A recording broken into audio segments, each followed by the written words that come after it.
Hello, everybody. What is up? Welcome to Weekly Bits. Today is Friday, August 7th. It's a beautiful day. We got a beautiful weekend ahead of us, and it's been a heck of a week, guys. There's been so much cool stuff happening. We're going to get to all of it, but first, holy cow, have you seen the Bitcoin price? It is exploding. Seriously, the Bitcoin price has been taking off in recent weeks. It's great to see. We're in a bull market. It feels good. Everyone's feeling good. There's great mojo going around. And we went as high as 12K recently. But while we're in these huge upward swings, it's important to remember not to go extra margin long, because if you do, you might get liquidated. Just look at all of these liquidations, all right? I took this video, by the way. Look, all these people thought that they were going to get extra Bitcoin by putting a whole bunch of margin on their positions, borrowing some Bitcoin, and then you saw this dip from 12K to 10.4, and it wiped them all out. Don't let Arthur, don't let Bitfinex take your Bitcoins from you, all right? Trade responsibly, all right? Let's not go crazy with our margin positions. We're all going to enjoy this bull market, and the worst thing you can do is lose your sats and lose your Bitcoins to an exchange for going extra margin.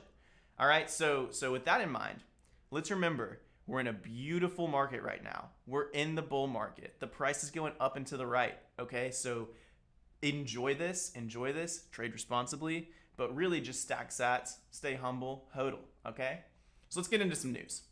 The first bit of news that I thought was really cool was that this past weekend was actually Bitcoin Independence Day. We at Bitcoin Magazine had a great show. You can check it all out on YouTube. It's all there. Basically what we did, though, is we wanted to bring together some fresh new debates from some of the leading people in Bitcoin and outside of Bitcoin. So we had a debate with Parker Lewis and Ragnar talking about can KYC stop Bitcoin? That was a really great debate. We had Eric Lambrazo and Luke Dash Jr. talking about the activation of Taproot. It was a great conversation. They talked about what we should have learned from activating SegWit, as well as, just less a debate, more of a conversation and a panel just around how should we activate this new piece of technology on Bitcoin. It's great. Check it out. The third debate we had was between an Austrian economist and an MMT, modern monetary theorist. If you haven't dug into those two topics, dig in. This is a great place to start. Shame on you for not knowing about it, but dig in. This is a great video. All these videos are on our YouTube. Check them out. Bitcoin Independence Day was a lot of fun. We hope that we can continue to do this every year because this is an important thing that we should be celebrating. Moving on, some of the most fun news coming out this week came from our friends at JP Morgan, aka Jamie Dimon. Jamie Dimon is a Bitcoiner. The big news that they were pushing out was that boomers are actually buying buying gold right now. Boomers are buying gold, Zoomers are buying Bitcoin. What does that mean? That means that even boomers understand right now that we've got an economy where the dollar is inflating rapidly, things are running out of control, and that they are trying to hedge their bets with some external to the US economy investments, all right? Boomers are comfortable with gold. They get gold. It's the shiny rock they all know and love. So it's no surprise that they're all trying to get into their gold positions right now. But guess what? Better than gold?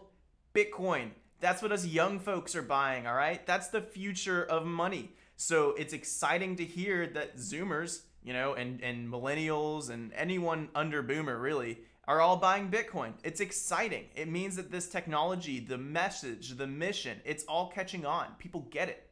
This is so cool. This is an exciting time. Shout out to JP Morgan for realizing it, recognizing it. This is a moment for all Bitcoiners to make sure we understand why we're in this, what this technology enables, what permissionless money means to the world, and make sure we get those messages right because, people are coming. The mainstream's coming. It's exciting. All right, moving on. Some of the big news that honestly shouldn't have been surprising at all, but it was crazy, was that Square had its earnings call for its stock with investors, and holy cow, they outperformed what everyone thought they were going to do, partially on the backs of their Bitcoin Cash App offering. Tons of people are buying Bitcoin on Cash App, and it's cranking their revenues through the roof. It's awesome. It's exciting to see. Square and Jack Dorsey, they've thought through this whole Bitcoin thing. They get it. So now we're seeing, all these people who are trying to go on Robinhood and trade stocks and all of that. Cash App's just as easy as Robinhood. And so really Cash App is the Bitcoin equivalent in some ways. So people are buying Bitcoin on Cash App. They're seeing their revenues spike, and it's an exciting time. This says they made $875 million in Bitcoin revenue in the second quarter of 2020. The company also reported a $17 million Bitcoin gross profit across the second quarter. So, they get it.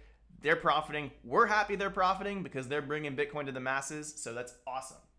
Moving on to the next bit of news, and this is kind of our last story.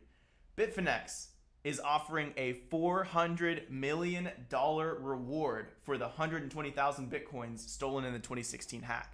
That's right. I'm going to read you off what they said.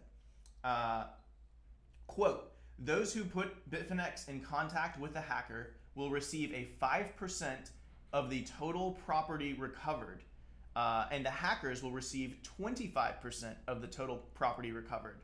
According to the announcement, the aggregate rewards are available under this program could be worth approximately $400 million at the current Bitcoin price if all Bitcoins are fully recovered. Okay, so listen. Bitfinex hackers, you guys got away with 120,000 Bitcoins. I'm not going to do the math to figure out how much that's worth right now. It's a lot. Good job, guys. But seriously, you can't spend those things. Everyone's watching the addresses that those Bitcoins piled into. Everyone knows when those things move. I've seen the whale alerts talk about those Bitcoins moving from wallet to wallet recently. You can't just hack these Bitcoins away and expect to be able to go dump them on an exchange and get away with it because everything's being tracked. This is a golden ticket from Bitfinex. They're like, we're cool. We'll reward you with $400 million to give us the Bitcoins back. That way you don't have to worry about holding on to them. You don't have to worry about, circumventing laws and all of the kind of stuff, the shady, stuff you're going to have to do in order to sell those Bitcoins. Give them back. Everyone will be happy if you do. You'll be celebrated as heroes in the space for returning these Bitcoins to the people who got them hacked in the 2016 hack. This is a crazy offer that Bitfinex has opened up. And I think you would be foolish not to take it. Now, is it a trap by the FBI and they're going to arrest you anyways? I have no idea. I don't really know what I'm talking about with all of this. But I'm saying $400 million is a crap ton of money to get. And you'd be foolish not to take that if your other side of it is holding onto the Bitcoins and ultimately not knowing what to do with them in order to sell them. I mean, at best, you're just talking about a cool person in the room who owns these Bitcoins that you can't touch. So that kind of explains that story. That's our show for the week, guys. We got an exciting weekend coming up. We got a great week ahead of us. Everything feels good. I'm feeling good. Are you feeling good? Good. Guys, have a great weekend. Signing off. Brand BTC. See ya.